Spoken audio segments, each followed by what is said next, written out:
আমার লাস্ট ভিডিওতে আমি বলছিলাম এ দেশের গাড়ির দাম কীরকম কম, ওটা আপনাদেরকে আমি দেখাবো। সো আজকের ভিডিওটার মধ্যে ওটাই দেখাবো, এ দেশের মধ্যে কি পরিমাণ যে গাড়ির দাম কম আপনাদের কল্পনার বাইরে। তার আগে আমি আমার নিজের গাড়িটা দেখাই, আমার গাড়িটা কত টাকা হইতে পারে এখন সেকেন্ড হ্যান্ড। এই গাড়িটা হচ্ছে আমার, এটা হচ্ছে 2008 মডেলের করলা। এটা বাংলাদেশে একজিউ বলে, বাট এটা এদেশে করলা বলে। এটা 8 মডেলের 1600 সিসি।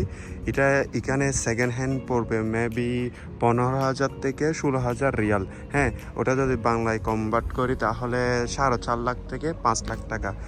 সো বিশ্বাস করতে পারতেছেন এরকম একটা গাড়ি, মানে এরকম একটা গাড়ি আপনার 4.5 লাখ থেকে 5 লাখ টাকা হইতে পারে। আমাদের দেশে তো এরকম একটা গাড়ি 15 লাখ থেকে 13 লাখ টাকা পর্যন্ত হয়। এটা আমি কিছু মডিফিকেশন করছি আমার মতো করে, আমি টুকটাক যতটুকু পারছি আর কি এটা মডিফিকেশন করছি। সো আমি এখন যাচ্ছি একটা শোরুমে, কারণ এখন ব্র্যান্ড নিউ গাড়ি কত টাকা পড়তেছে ওটা আপনাদেরকে একটু দেখাইতে হবে। একদম ব্র্যান্ড নিউ। আমি আমার যে শোরুমে যাচ্ছি এটা হচ্ছে আমার থেকে একটু দূরে, 30-32 কিলোমিটার হবে। তো আমি একদম আপনাদেরকে নতুন শোরুমে গিয়ে দেখাবো একটা নতুন গাড়ি কীরকম কত টাকা হতে পারে। হ্যাঁ, আর বাই দ্য ওয়ে এদেশে গাড়ির দাম কম হওয়ার কারণ মেন রিজন হলো এদেশের ট্যাক্স একদম কম। গাড়ির মধ্যে মেবি 5% ট্যাক্স আছে ওই কারণে।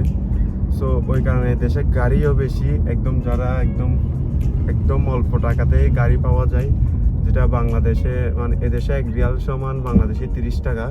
সো আপনার অনেক গাড়ি আছে 5,000 রিয়াল, মানে বাংলাদেশি 1.5 লাখ টাকা 2 লাখ টাকায় এখানে ভালো ভালো গাড়ি পাওয়া যায়। কিন্তু 10,000 রিয়াল মানে 3-4 লাখ টাকার উপর ইনভেস্ট করলে ভালো গাড়ি পাওয়া যায় এদেশে। সো আমি এখন আপনাদেরকে শোরুমে নিয়ে যাচ্ছি। এখন যে শোরুমটা যাচ্ছি ওটা হচ্ছে কিয়ার শোরুম। হ্যাঁ, সো ওখানে গিয়ে আপনাদেরকে একদম নতুন গাড়ি কত টাকা পড়তেছে ওটাই দেখাই দিব, ঠিক আছে? আর বাংলায় কত পড়তেছে কনভার্ট করে বাংলায় কত পড়তেছে, বাংলাদেশি টাকায় কত টাকা পড়তেছে ওটাই একদম জানাই দেবো। সো একদম শোরুমে গিয়ে দেখা হচ্ছে তাহলে। এই তো রাইট নাও আমি এখন কিয়ার শোরুমে চলে আসছি। এখন ব্র্যান্ড নিউ গাড়ির প্রাইসটা কত এবং বাংলাদেশি টাকায় কত টাকা কনভার্ট হয় এটা আমি আপনাদেরকে জানাচ্ছি ভিতরে ঢুকে। এটার নাম হচ্ছে কিয়া সেলটোস, এটা 2023। এটার প্রাইসটা হচ্ছে আপনার 89,000 রিয়াল, মানে ধরতে গেলে বাংলাদেশি 25-26 লাখ টাকা হবে ব্র্যান্ড নিউ গাড়িটা। দেন এটা হচ্ছে কিয়া সেলটোস, এটাই আর একটা মডেল, কিন্তু এটা ভার্সন নিচে একটু গ্রেড। এটার প্রাইসটা হচ্ছে 76,000 রিয়াল, তাও ধরেন 22-23 লাখ টাকা হবে এটা। দেন আপনাদেরকে আমি এগুলোতে কি আর গেছে, আপনাদেরকে আমি আরও ভালো ক্যাটাগরিগুলো দেখাচ্ছি, লাক্সারিগুলো। এটা আর একটা এসইউভি, এটাই অনেক কেয়ার মধ্যে অনেক নামি দামি একটা এসইউভি। এটার প্রাইস হচ্ছে 99,000 রিয়াল, মানে 29 লাখ টাকা। এই কারটা হচ্ছে কেয়া গাড়ির একদম টপ অফ দ্য মডেল, যেটা এটা হচ্ছে 1,89,000 রিয়াল, মানে বাংলাদেশে ধরতে গেলে 57,000 রিয়াল, সরি 57 লাখ টাকা। এটা কি আর টপ অফ দ্য মডেল, যেটা স্পোর্ট এডিশন। এটার উপর কি আর মধ্যে সিডানের মধ্যে আর কোনো ভালো মডেল নাই। এটা এখানে যা দেখা যাচ্ছে সব মানে 2 লাখ রিয়ালের নিচে, মানে ধরতে গেলে আপনার 60 লাখ টাকার ভিতর সব গাড়ি। যে সব এটা হচ্ছে সবচেয়ে টপ মডেলটা স্পোর্ট এডিশন।